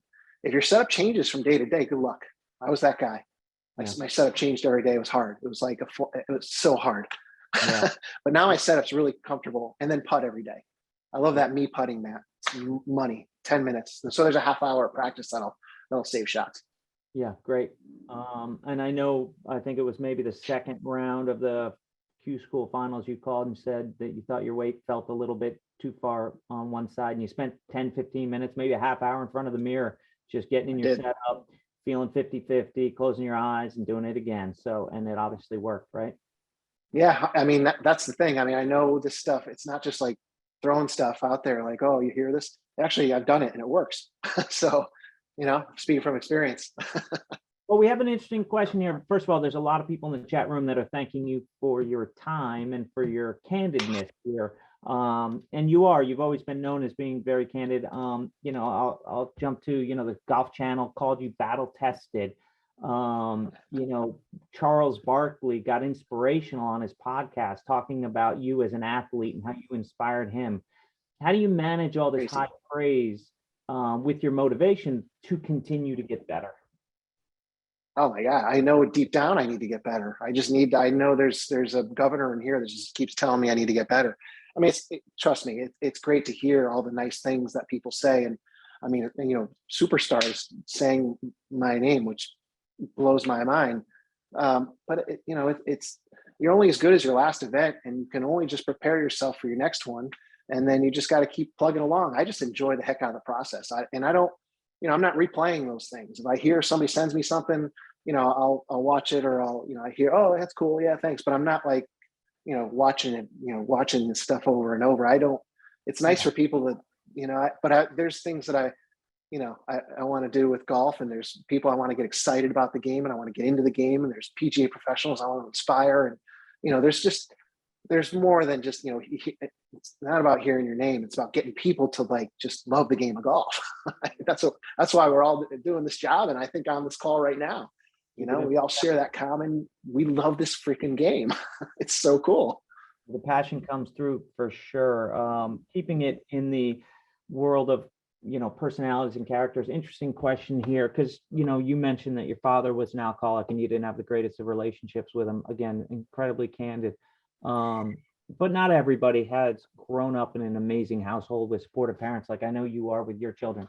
How would you recommend to somebody to overcome such an obstacle like that through what you did? And as the question goes on, I know that you've made peace with your father at this point, and you probably know that you wouldn't be here without what that experience was. But how would you explain to somebody to overcome these challenges and make it to a great level and not let it keep them down? That's a good question. I'm gonna kind of iterate on this question a little bit. If I lose my track, Carl, just bring me back on, because I'm gonna bring myself back to the few things in my life that kind of I already lost track. Talking quickly about how you had a tough childhood with a father that was alcoholic, and I know you've made peace with him, which none of us could get to where you can't get to a high level with just hate. You got to get there with compassion and empathy and all these other things. How would you recommend to others who may not have had the best of childhoods, or even now is not in a great situation? I know I was with you when you went through your divorce, and like I said, you have an amazingly positive attitude every day. How do you suggest to other people to grow in those environments? Therapy. Find a good therapist. Yeah. Mentors, therapy, and things like that. Yeah, it's more therapy and understanding. I guess I got ahead of myself before, but I didn't realize that, one of the things my therapist asked me a long time ago when I was going through my divorce, and this was actually when we were trying to keep our marriage together, they asked me, what was your childhood like? And I told about the alcoholism. And I said, but my dad, it was cool because he would go into his room for like 2 or 3 days, and he'd come out 3 days later and he'd be normal again. All right. And he, and she looked at me and she goes, what did you say? I said, yeah, my dad, he'd go in his room, he'd just dry out and he'd be normal again 3 days. He'd come out and he'd be a regular guy. And she's like, well, you understand that's not normal, right? And I was like, well, I mean, it was normal to me. My dad would drink a ton, and then he'd go and wouldn't drink for a few days. I'd hear him mowing stuff in the room, and then he'd come out and he'd be normal. And I'd be like, oh my God, my dad's back, right? She goes, well, you understand that's not normal. And when I started talking about things like this, it made me think, because you do stupid things because of those things that you have in your life, and you try to medicate them. And I was a medicator. I was a medicator for years. I did drugs. I was a moron. I mean, I tried to make myself feel. How'd you get out of it? What was the inspiration? What was the golf? Golf. I knew I was good at golf. Yeah. Yeah, I just knew that. And 2 things. Before my mom died, I know she didn't ever want to see her son die of a drug overdose. Yeah. And then the other thing was, I knew sooner or later I was going to play the tour, and I knew that I couldn't play the tour if I was doing stupid things like that. And those were the things that I decided to cut out. And it was hard. Don't get me wrong, but you just there's addiction, and I'm an addict, right? I have the addictive personality, and from that I've got it. I understand it. So I just don't do anything bad anymore. Yeah, that's perfect. Someone in the chat room kind of asked a little bit about how our sessions go, you and I, and the time we spend together. And I think obviously for me, it's been fantastic working with somebody that's what I would consider an elite player, and who I'm confident is going to win on the Champions Tour. So one of the questions is, what does a session look like? I guess important for everybody to know, because it's great for teachers to teach good players, which is completely different than teaching a member that practices once a week. I know when I work with you, you're going to go put in the time and the reps, and when you come back, we're going to be able to expand on whatever it is we did. Yep. I'll take it back. You had already mentioned, I think one of the keys was basically turning what was a draw that could get left on you and get in trouble and wasn't comfortable to more of a fade predominant type of ball flight. And we started that with kind of what I teach with, which is, for any player, solid contact is the very first thing we should all be working on, trying to get somebody to hit the ball solid. The second one is the start line. Good players start the ball on their line. And then the third thing is controlling the curve. And that's where we started kind of going down the line, was getting you to start that ball left and make it curve right. And, just kind of as we get into it, I think I would tell everybody that, I grew up in a photography world, and there's this thing called bracketing. And I've always worked with make the shapes as big as possible to start, and then learn to tone it down. But you can't go from a draw to straight. You can go from a draw to a slice and then tone it down. So maybe you can talk a little bit about the work that when we get together, how you approach that. Yeah, so it started right at the senior club pro. You were out there, we played a practice round, played pretty good. And then, I started hitting it a little bit left, and you're like, okay, it's okay. We just need to keep that face open a little more and get that club swinging left. So, we worked together on the range at PGA for that first day. And I started to cut the ball. And I was on such the side of draw that, cutting the ball, I was like, wow, this feels really good. So I just did it for the tournament. Now, I played pretty well in the tournament. But it was one of those things where then, okay, I went away for a few days, and then, I'm still grinding on it, but then the feel starts to change a little bit, I guess, because you start to put it into your swing. So then the feel goes away, the ball flight's still there. But then you might start hooking it again. So then I see you again. It's like your brain, it's amazing how the brain works. And as a coach and instructor, I understand, how you pattern things in your brain over years, and how things happen, and how you try to make your muscles do the same thing over and over. So, my draw bias is very patterned, as right? It's really patterned. As a kid, I just wanted to draw the ball. I figured that was the only way to play. I'd eliminate right. I'd just draw the ball. But as I got more and more into my career, I realized that wasn't the shot that was going to be optimal. I drew the ball for all of my career as a club pro. And it got me what it got me, a bunch of wins and all that good stuff. But there were events that I could have closed out or won more or things like that had I had the other ball flight. And again, deep down, I knew that I needed to change that. So I respected you. I always have, that. And when we started, we worked on that range that day, that the results were immediate with you and I. And then what you've done so great over the past 3 or 4 months with me is, when we do work together, is you kind of throw a bunch of ideas at me. You know how my brain works. And then certain ideas will stick, and the ideas are all around one thing we're trying to get done. But you give me a bunch of different things to make one stick, and there it is. That's the one that stuck. Like you said to me, with the handle let down and trying to get the heel of the club into the ground, stuck with me. So that's really comfortable to me. It might not work for somebody else, because I know I've taught these to things throughout the years to all of my students. No, right. We've all been through that. Yeah. And then go ahead. You're big on the visualization as well. And again, seeing the putting now, we talked about this even yesterday, is watching the ball. I'm good at visualizing short putts. I've never really visualized the long ones because it takes longer, which I didn't understand. Yeah. So you told me this yesterday, to visualize a ball going in the hole that's 50 feet, it takes a lot longer to go in. So you actually your brain has to wait for that ball to get in the hole, which again, I understand it makes total logical sense, but I didn't do because I didn't have the information. So having a person that you trust with information that might just open up Carl's not teaching me anything new, really. He's opening up my brain to kind of expand on what I've been doing, which is super freaking helpful. I mean, and it's helping tenfold. Yeah. And, for sure, the openness and the desire to learn and get better is something that everybody could learn from. No matter how much you don't know what you don't know. And God, yeah. to your point about, working on, we do throw out a lot of ideas all around the same idea of how are we going to get that ball, keep that same solid contact, because nobody strikes it as good as you do, really. I mean, you hit the ball you're going to go out on the Champions Tour, you're going to be one of the best ball strikers there is. We know this. So it comes down to getting that ball as close as possible from all different yardages and then making putts. So, I've always found there's kind of two different players. There's the player that can, hit a really good different shot and say, that's it, I can do it.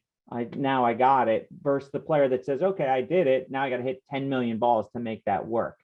So you've always been the player that, once you hit a shot, it's like you said, I got it. I feel it. I'm going to put some work in, but I can do it. And you went out immediately, like you said, the next day and started playing a fade, which for a draw player, aiming left is not always that comfortable. How do you do it? And how do you suggest to other people to just do it? Well, again, I think it had a lot to do with the venue. PGA Golf Club, I just know it so well. I play all the Winter Series events. I've been doing this since 97 or 98. So I know those golf courses really well. So, and you gave me a feel that just really kind of clicked with me. So I was able to just go out there and do it. And you know what, to give credit back to like Tom Wilson and Bill Davis, they always told me the same thing. And Tom always used to say to me, he goes, man, I can't believe you just went out there and what we did last night. You just went out there and did it. I'm like, well, yeah, I mean, you have to learn how, it's not just, I hear it all the time. Oh, let me get it on the range first and then I'll take it on the golf course. Right. No, man, throw it in battle right away and just like, let your brain wrap around it in the heat of the moment. I played major championships doing the same thing. It's okay. It's just another round of golf. And the bigger the stage back in the day, it was like, oh, this has to be even better for me. Now it's just another round of golf, but get out there and play with it. Don't try to grind it on the range because you got to do it one time. And if you start believing that you can do it on the golf course, it's a lot more powerful than when you're doing it on the range because it's a different field. You don't score yourself on the range, you score yourself on the golf course. So do a lot of your work out there because you'll get better. I do most of my work out in the golf course. I mean, we have a great short game area, but if I'm playing, hitting shots, taking one or two clubs, doing stuff on the golf course to learn how to play. Yeah, perfect. And I know, one of the questions from Nick is, when you find yourself not playing as well as your top level, your high water mark, how do you begin to go back and get your footing back to playing well? And how often do you get your swing looked at, your putting looked at? How often do you rely on getting somebody else's help? So we'll go back to let's go back to the second round of the finals of Champions Tour. I played good in the first round. It wasn't windy, and I think I shot 65 or 66. And then the second round came in, the wind was up, and I shot an even par 71, and I hit the ball terrible. I didn't hit it good at all. It was bad. I had a lot of 50 and 60 footer putts that here I am back to the David Orr thing where I'm not three putting, so I'm not throwing shots away. And if I was missing the holes, I was missing it on the green rather than short siding myself. So I had control over the flight, but it wasn't solid. Okay. So, to me, it wasn't like, oh my goodness, my swing's falling apart. I was like, okay, my setup's getting off. Let me get through this round. And that's all I did. You got to manage yourself. And it's harder on those days because instead of worrying about, sort of, oh, I'm not playing well, or if you react to a shot that you didn't hit solid, you're already behind the eight ball. If you don't hit it solid, just hold your finish. It'll go on the green. If it doesn't hit the green, but don't react to it, because then when you get up to the green, you need all that focus because you're not playing well and you know it. You need all that focus to just get on that shot. So don't waste your energy with trying to think about how you're not playing well. They're not coming off. It's okay. You can still score. Doesn't mean that you're going to score terribly because you're not hitting it solid. If you have a short game, you can do it. And if you're making some putts, you can do it. You got to focus on every shot. So what I did is I knew my setup was getting off. So as soon as I got off the golf course, I went to the mirror and just started doing my mirror work. And sure enough, in the wind, I got, I love my setup. I don't know if you guys can see it right around here. I got here. Yeah. And it changed that changes the whole dynamic of how the club's going to come in. And when you're under all that stress, I mean, it changes it when you're trying to flight the ball. So I went back, I did some mirror work and it worked out the next 2 days. So mirror work and just not stressing. Don't stress. Yeah. Confidence in yourself and that it's going to all work out. Yeah. And you asked the question, do you go see your instructor right away? Well, no, you can fix yourself in the mirror. And then if you have your video camera, you can always take a video too. I mean, Todd's been great with taking videos and stuff. And then when you get home, then you go see your coach and you say, okay, here, that would be a good question I would have for you, Bill, or Tom. I'd be like, okay, well, here it is. I played really terrible in the second round, but the old me would have been like, okay, well, they would have said, well, why? And I was like, well, I didn't hit it good. I was hitting it left to right, blah, blah, blah. Okay, but the new me knows that my setup was wrong. So I was having trouble controlling the face. And going back to that question that Nick had asked, I would just say that when I'm teaching somebody like Rob, I let him run the way the lesson's going. I ask questions. How's it going? What's practice been like? What's the ball flight doing? We use TrackMan. We use lots of technology to figure out what the numbers look like. We don't really care what the swing looks like. We want to know the ball flight's doing what we want. But I let Rob lead it with kind of what he's trying to do. I go in with an idea of what I think I want to work towards, but I certainly with an elite player, I would let the player sort of run us down the road that they want to go. And I'm more like the bumpers in bowling, where I'm just trying to keep it down that middle lane. There's no big changes going on here. This is just keep that ball going down the middle lane. Rob, you mentioned Todd. Todd's your caddy. He's been with you a long time. Mm-hmm. Somebody here asked, how important is the caddy for you, and what does he do for you? Todd's been with me 12 years. So all the tournaments, that we've played in the last 12 years in the section, he's been a part of, winning and all that stuff, and some of the losses and some of the heartaches. It was funny too, because we get through all this in the two stages that we had of Q School. Todd he's known me for a long time, 12 years. I've shared a lot of my goals with me. He's part of my team. He knew how important those 2 weeks were. So even though I'm a very kind of low key, low stress guy, I mean, he could probably read my biorhythms or what was going on those last 2 weeks, because, I got to be honest with you guys, before the final round or the final day, I was a mess. I was emotionally, I was a wreck, because I knew what was at stake. And you had and if I was fog delay. We had the fog delay. This is after the third round. Trust me, I'm in the third round. I just signed my scorecard for 66 or 67, and I'm like, oh my God, So what did I just do, right? So he sensed the stress, and the funny part was, I called him about 2 weeks ago. I said, "Are you ready for this upcoming season?" He goes, "Pro." He goes, "I don't think I'm going to do it with you." And I'm like, "What?" He's like, "Yeah." He goes, I just don't think that I could go through that stress again and be away from my family." So, we had a long talk. And I said, "Well, listen, the bottom line is, there shouldn't be any more stress anymore, because we've kind of got through that, the fire ring, the really narrow fire ring, that we got to jump through to kind of get to the other side." And I said, "Why don't we just see how those first 3 weeks go, and we'll go from there." And then he called me back a couple of days later. He goes, "Yeah, you're right." He goes, "That's just awesome." He goes, my family and we're like, "You're crazy for not doing this." So we're going to start out with the first 3 events. He's super important to me. He does all my yardages. I don't trust him to read greens, although he's going to do an aim point seminar. I think he just did it last week, which I'm excited to hear about. He's always there early for me. He always has food for me. He's super reliable. He is, as far as being together for 12 years, he kind of knows what to say and what not to. Like me, I think that he could learn more things still. I mean, I can only teach him what I taught him for the past 12 years. I don't have anything new. So if he has, if you guys are professional caddies or know anybody that think that he could have some good information, reach out to him. He's always willing to learn, just like I am, and make him a better caddy. But I'm at the wits end of my teachings with him. It's just going to be, come on out and, he's going to do his job. He's never wrong with a number. So as we discussed, you going out on the Champions Tour and feeling as comfortable as possible and as confident as possible, and having somebody that you've been with for 12 years and you're out there, basically the two of you achieved this together. So I think we all agree that that's a pretty important thing for you to have going out there, than just as opposed to it all being fresh and brand new. You'll be more 100%. Yeah, definitely. Can you talk a little bit about what failures have taught you the most, how you were able to learn from them, move past them, and get back to winning? Failures being tournaments. Golf is one of these crazy games where, you can win 3 times and lose 8 times in a year and have a great year. So are there any failures, any tournaments that you didn't win that really taught you something and allowed you to move forward? Yeah, 3 events that stick out in my brain. The first one being the National Club Pro in South Carolina in maybe 2013-ish, maybe.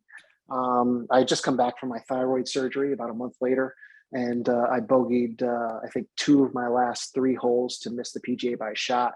That was a bummer. Learned a lot from that. And I'll get to what I learned here in a minute. The first time I tried to win the state open in the late 90s, I had a 4 or 5 shot lead with 3 to play, and I finished double, triple or something like that. I think that was a good finish, solid.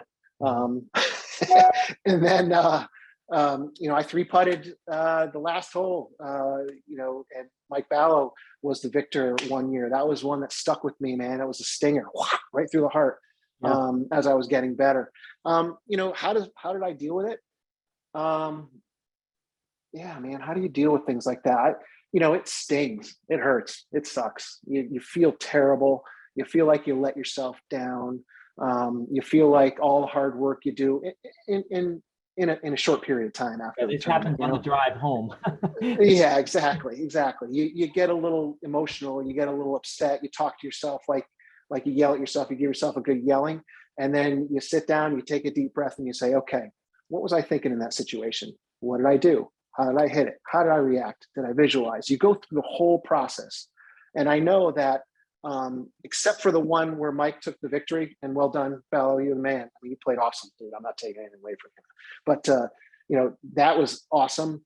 That was the one felt like I was prepared to win the most. The other ones, I just got ahead of myself. I wasn't ready to hit the shot, and I did. I rushed through it. I felt my adrenaline going. I'm like, okay, you can just get this done. And it doesn't work that way. Yeah. You got to keep it just level and the same, So I think the lesson there for everybody is that, post golf, you put all this time and effort into the round. I think many of us have finished the round, maybe gone to the bar, had a beer, and then not thought about it anymore. But, it's about doing the extra work afterwards to assess, the holes that you didn't play well and why it happened, and then put a plan together to improve it next time. Like you said, don't get ahead of myself, make sure I'm in rhythm and tempo, and focus on one shot at a time. But that work, post round, post tournament work. And then I know you're a note taker as well, and writing these things down and thinking through it, so you improve on it. I think that's the lesson there for sure. Yeah, you're gonna fail. And you know what? When you fail, it makes you not want to fail again. At least for me, it just gives you that fire to maybe work a little harder, think a little better, whatever you got to do to get yourself, and not to promote any products, but man, I started drinking this stuff about like 4 weeks ago, or 4 months ago. And it's got all this really cool, look at the stuff on the bottom of this thing. It's got all these natural, this is a natural thing, right? It's got all these natural roots. There's nothing bad in here. A lot of B vitamins, and I drink one in the morning when I'm on the golf course, and by the 18th hole, I'm focused because of all the B vitamins. It's great. So that's something that's helped me. Accolade, believe it or not, it's helped me. Well, that's leads to, hopefully Sean Powers is on here and he can you can reach out to him and maybe they could become a partner of the Met section. Sure, yeah, no problem. But that does lead to a question that we've had here. We've actually had 2, and I'll run them together. As someone who incorporates a lot of fitness into your life, how do you manage fatigue, soreness when preparing for tournaments? Obviously, Athlete is really helpful for that. And then nutrition wise, and how do you plan on maintaining all this when traveling? We all know how hard it is to eat right and get our sleep and our exercise when we're traveling. So how do you, Well, I know for a fact that the food out on the tour and the Champions Tour is good. So I'll be eating good food. They provide you in all the major championships and all the tours. They provide you with phenomenal food, basically with whatever you want. So I'll eat fine. I try to, a couple days before a tournament, I try to decarb a little bit. I'll limit my carbohydrates, eat a little bit more protein, and kind of give myself that little starvation. Almost like you can't really go in ketosis in 3 or 4 days, but you try to just limit, so your body's craving carbohydrates. And then the night before a tournament, I'll load up a huge plate of pasta. For me, that feels like I got a ton of energy then. So I have energy for my rounds, and then I just load up each day of the tournament with a little bit of pasta. As far as the working out is I've learned over the past 15 years, it's not all about just lifting weights. It's not all about just stretching. It's not all about just yoga. It's not all about functional training. It's not all about cardio. It's about all of them. Yeah. So every day you've got to do something different. Right now I'm in a 6-week gaining, so to speak, right before the tournament. I played some really good golf. 1 year when I bulked up, I gained about 4.5 pounds in like 6 months, which is a lot of weight. And I was really sort of tight and I wasn't hitting the ball very, very far. This was just me kind of experimenting. And then I stopped working out heavy and I went to stretching and light weights for like the next month and a half. And I gained a ton of distance and I got more flexible and stronger. So that's what I'm doing, preparing myself up for the Champions Tour. I'm hitting it hard. I'm doing a lot of heavy weights, and heavy weights for me is nothing over 40 pounds with squats and stuff like this. I'm not trying to be the biggest guy. I just want to be strong. I want my club head speed to be consistent, and I want to be recovered. I'll do 2 a days. I'll do something in the morning. I'll probably do a nice sort of functional workout in the morning. The Viper, this thing back here, is one of the best things you can do year round. And that's a weighted Viper. It's about 16 pounds. So when you're doing your things with it, it's awesome. And then I'll make sure that I stretch. Stretching's become a huge part of my deal for the past 4 or 5 years. I mean, every day I stretch, because as you get older, when you hit 50, it's not about really gaining muscle. Although you can gain a little bit, your body starts to slow down a little bit, but you have to stay flexible, because you'll start getting you just start getting stiff. And I do a ton of foam rolling. I foam roll every day, and I got the Thorogun. Thanks, Dave Norman. Yeah. Thorogun. David Hammer Norman. yourself. It's great. Oh yeah. So all those things. I do it every day. And you know what? The cool part is now that I won't be coaching so much and I'll be on the road more, I'll have more time to do it. Yeah. So it'll just become more part of my routine in the morning. And when I get done, I do a pre day sort of workout. And then when I'm done, I'll do a post-day workout stretch. Well, and I thought, kind of giving everybody some insight, I thought it was interesting that, you're obviously an open-minded person, very open to learning. Down at Port St. Lucie at the Club Professional Championship, I think you recognized that your desire to walk may have affected your play in one of the rounds, because everybody else is in a cart, you're walking, it's Florida, it's hot, and you got fatigued. And you didn't hit some quality shots down the stretch in your mind, and you recognize, what, wasn't my golf swing, wasn't my setup, I think I was tired. And so you then started to ride a little bit. Can you tell everybody how you came to that? And obviously going forward, you're going to have a golf cart. Yeah, I mean, that was me trying to, I guess maybe, I wanted to see how I reacted walking 4 days in heat. And hindsight is, look, hindsight didn't win the tournament. Hindsight, I didn't finish in the top 5. I finished 6th, which made me go to first stage, which all of this happened for a reason. So maybe I was supposed to go and, and flame out the last 9 holes. I flamed out. I walked PGA Village. I walked 3 and a half and 11 holes in the round, and my body started to cramp. I was shot. I was done. My hands couldn't hold on to the club. When I grabbed the club, my hands would stay in this position. As I pulled the club out, I was shot. So, I didn't even know how I made a few birdies coming down. Then I bogeyed the last and not finished in that top 5. But, I look back at it, and that was the way it was supposed to happen, because I had to go through first stage to understand what second stage was going to be like. And thank God it happened that way. So, everything happens for a reason. Going forward, what am I going to do? I'm going to walk the first few. Yeah, I'm going to walk. I'm going to put the pulse on the guys out there. If everybody's riding, listen, I'm going to ride. But if everybody's walking, I'm going to walk. But there's contingents to who can drive the cart. Caddy can't drive the cart. The clubs have to stay on the cart. So there's some things that we have to think about. And then, but we'll see what it's like when we get out there. This is going to be like new waters for me. Yeah, but I think the lesson there is just listen to your body, listen to and learn from it post round, right? Understand that it wasn't technical. Man, I got fatigued, so I was done. Stick a fork in me. One of these questions that has come through is, can you give us your top 3 mental strengths as you see them? Yeah. First of all, staying this way now. I'm very balanced.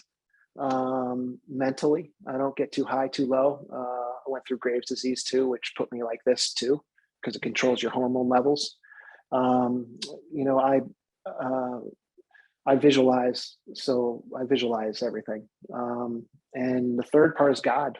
I mean, I became a real huge believer in God over the past 6 or 7 months, and he's a big part of my life now. So maybe that answers your question. And I used to think the same thing when people would say that. You'd say, "Oh God, you know, God, here's another one."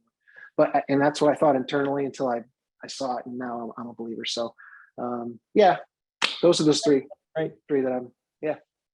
And so when you win your first Champions Tour event, how do you think that's going to change you? And how do you think that's going to help the Met section? We're already the strongest, best section in the country. And, you know, when this happens, there's going to be a lot of focus on how great it is to play and be in the Met section. How's it going to change you, though? It's not going to change me. It's going to give me an exempt status for the following year, which will be great because I'll never be fully exempt out there. I'll have to qualify each year because I don't have any lifetime money. Yep. So winning won't change me. It'll give me a lot more confidence, obviously. Depending on which tournament I win, if it's the PGA champion or senior PGA championship, then I'll get to play in the PGA championship again. Yep. But it's not going to change me. It's just going to solidify kind of what I'm doing. You know, I'm me. I don't. Yeah. How will it change the Met section? You know, let's get the think tank. We got so many good professionals. I mean, I spent 3 years on the board, and there's so many better thinkers out there than me. You guys are just the board on the Met section and the executives, and you guys are just awesome. I mean, I'd love to wrap my head around it, you know, and try to give back as much as I can for the Met section. Hopefully I can do more appearances. Hopefully we can do tournaments, fundraisers, whatever we need to do. We can attach it to PGA Hope. You know, I don't know. Let's just let's get there first. I want you to think about it now. Let's get there first, and then we'll cross those bridges. But we can. I mean, I'm a Met section guy, so let's figure it out. Give it back, whether it be seminars. I don't know. Yeah, no. Well, there's definitely a group of guys that are paying attention here and are going to be thinking about it. And I think that's awesome. You know, you've talked about being like this. And you've talked about one shot at a time, but you've also gained an incredible amount of fans and popularity, as I mentioned, Charles Barkley, and a lot of it, you know, is the inspirational story that you've created. Somebody just mentioned Bruce Fleischer and Tom Wargo, guys that, you know, weren't your household name and that came up on what was then the senior tour, and you know, really inspired people and brought attention to it. Your interview post round of the Champions School definitely didn't look like you were like this. So how do you manage this while you're playing with what we know is deep down inside you, and that came out after the round and has inspired people like Charles Barkley and everybody?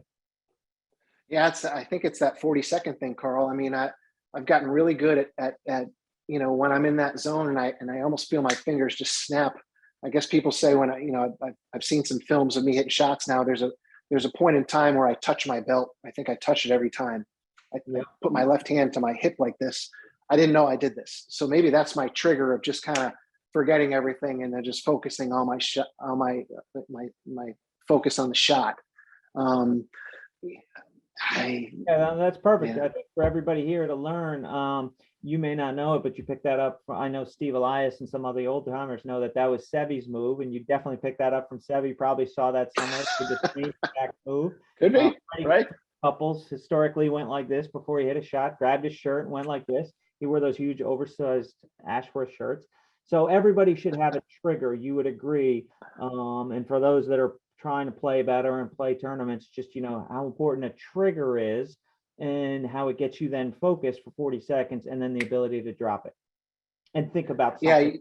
Yeah, you gotta, when you're in that shot too, if you're not fully committed, the great thing about golf is you can back off. You know, ball's not coming at you, it's sitting there. So you can, if you don't feel fully committed, and trust me, it was like a lot of learning process. I backed off a lot of shots in the beginning because I would let those negative thoughts would just get in there. It's just whatever it is, they would just go in there. And then you just got to reset yourself because, you know, you're trying to retrain your brain and you're trying to pattern those neurotransmitters to do it properly and then just do it without you even thinking about it. but if you can, and it's going to take time, it's taken me time, and I'm still working on it. So, that's, if you can adapt that, it'll help. I think that's important for everybody here, that even elite athletes, those that we're watching on TV, are having some awful thoughts in their head, and they just take time, got skills. I've seen video of Scott McCarron, when hitting a shot going 99997523, and he's just counting numbers in his head so that nothing else gets in there. Our strategy is to overcome it. I know all of us have stood there, and for whatever reason, something negative popped in your head. And I think what you're saying that's important is, you have time. Do not walk up and hit that shot until you've cleared it out and you've reset and you've gone into your 40 seconds. Yesterday, a little bit of that is confidence, right? Yesterday, we talked about how to go low. And, when we talked about when we were working on putting, just, when you get 4 holes in and you've made that 25 footer and you made that 8 footer and all of a sudden it's rolling, that ability to sit back and look at a 40 footer and see it go in, like you said, it takes extra time. That's the time we're talking about, so that you can really go low. Yeah, without a doubt, and going low is just, hitting one good shot. It's not about hitting a bunch of shots in a row. It's about just hitting a shot. You put the shot, you see it go wherever you see it going. You draw in your mind's eye. I hope everybody out there at least visualizes where they want to see the ball go, even if they don't do it. I was that way for a long time too. I'd love to see the ball fly left to right or straight, and I'd hook it. You're going to fail a lot doing this stuff too, but the more that you do it, and the more you just believe in it, and you work on the right things and calm down your face and all that stuff, you'll start to develop a sort of a pattern with it, and it'll make more sense, and you'll start to be able to do it.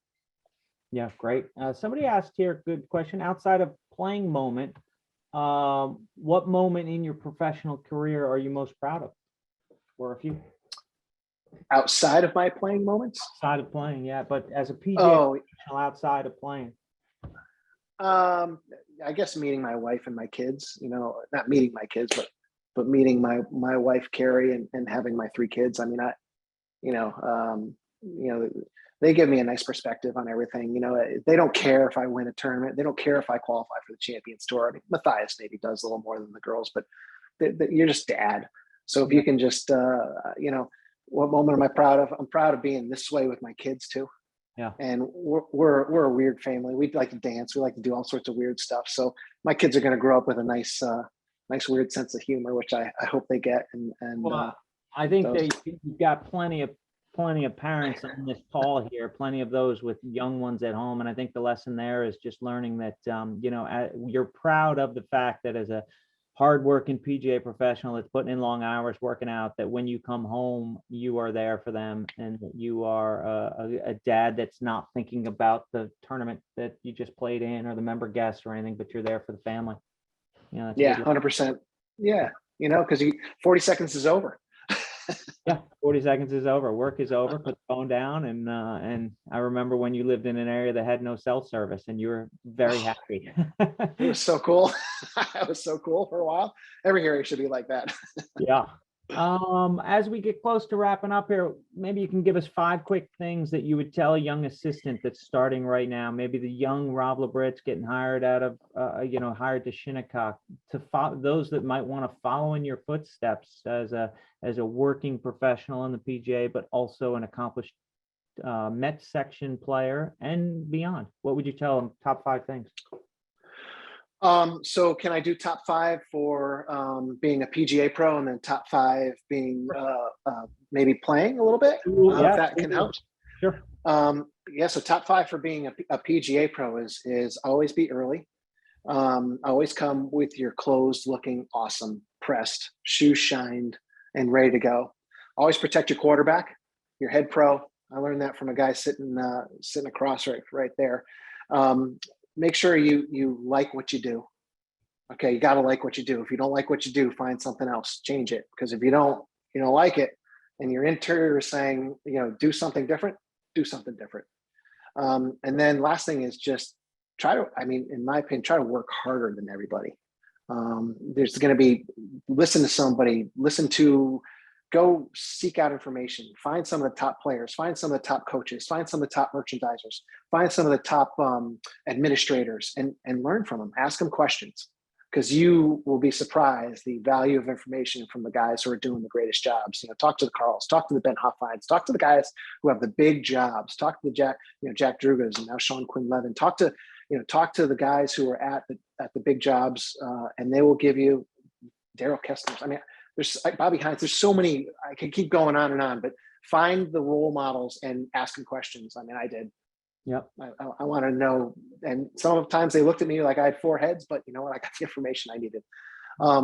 Playing? On the playing side, yeah. This is super important. Visualize. I'm a huge believer in visualization. You got to see it. You got to see it happen. And give yourself, see things happen in the future. And if you're going to see it happen to the biggest detail you can. Like I said, seeing my son's tear run down his face, that's a big visualization. Practice harder than anybody. Find time, do it every day. Don't take a day off. Don't take 2 days off. Don't take a week off. Sometimes you need time off. You know what? You might need to recharge, but week's a lot. Take a day off if you need to recharge, or maybe two. Work on your setup every day. Your setup for your full swing, for your pitches, for your chips every day in a mirror. Give yourself that, because if you do that and your setup's right, you're gonna hit the ball good. Work on your short game, okay? Inside 50 yards, okay? You could go inside 100. Learn to use your wedge. Your wedge and your putter should be your two best friends. And if you're gonna practice, work more on your short game than your long game. And what was it, number 5? You got the fifth one. The fifth one is, work out. Take care of your body. Yeah, perfect. Take care of your body. It'll treat you well for for the years. Yeah, if you're going to do it for a long time and maintain your game, your body's going to have to keep up. Have to, yeah. Well, Rob, I know it's 12 o'clock, and I know that we've got, if you read the comments, everybody's wishing you well. Everybody's so invested in your success here and is so appreciative of your time. Is there anything My you'd like pleasure. to close it out with as we move forward? A lot of these people are only going to see you next on TV. Well, I'm a proud section guy. I'll always be a proud section guy. Thank you, first of all, for everybody who's attended this. I'm like Carl says, I'm an open book. Please reach out to me if you ever need any advice. I don't always give the greatest advice, but I'll give you my opinion. Hopefully it'll be something that you can take. Reach out to me for anything. I'm here. I wish everybody good luck, with their families and their careers. If you see it and you envision it, it'll happen. And for those of you who, all sorts of walks of religion, whatever it is, find a higher power, talk to them, whether it be therapy, whatever it is, find something that makes you feel good mentally. And don't let any of those negative thoughts ever get in your brain. And somebody told me something a long time ago. If you didn't like something, or something felt wrong, and it felt wrong for a while, you have the option to change it. So make sure that when something feels wrong, listen to that little governor in there and either don't do it or change it, because that governor is telling you the way you truly feel. And the more that you can kind of listen to that governor, everybody will just do better. So, Awesome. I love you guys, man. I appreciate everybody being here. Just to make one last point, I know we've just come to the end of the year 2021. How many hours of lessons did you give in 2021? I don't know, over 1,000. Yeah, over 1,000. I mean, Rob Labritz is our teacher of the year from last year, and he gave over literally. I know the number is pretty close, but that's not. So pretty impressive what you've been able to do on both fronts, and I do think it's inspiring for everybody else, because you do give a lot of lessons and you do spend a lot of time at it. So thank you again for your time here. We appreciate it. There's been a lot of great questions, and as you said, I know that people can reach out to you and you'll get back to them. So thank you for that. Yeah, shoot me your questions. If you have any more, shoot me. I just got through with all the emails and social media stuff, which is cool. Yeah. So I'm looking for my inboxes to fill up again, because I have a few days before I go down to Florida. So if you have any questions, just shoot them at me. I promise it might take me a day or two to get back to you, but I'll get back to you. And good luck to everybody. And just spread the word of golf. Have a great time. Wow.